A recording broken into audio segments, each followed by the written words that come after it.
ki khubor ka batesi TV ka umdi basnyam bat penjasliang Rupa Premium Meghalaya.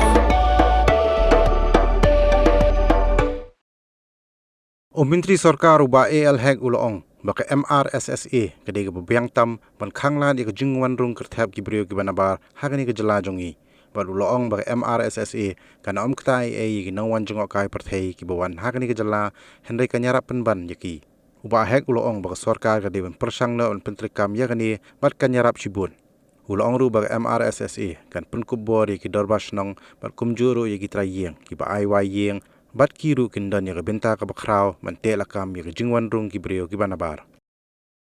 Mrssa mechanism also is one of the good. Just try this. I'm telling you, it has a great immense help for the local people, for the state of Meghalaya to control the influx. Subject is same. We want only to control the influx. If we have this mechanism, why we want another mechanism? Let's have this mechanism and we control the influx and the safety of the tourists who is coming from outside and also the safety of the local people. But to bring the some mechanism, not Mrssa.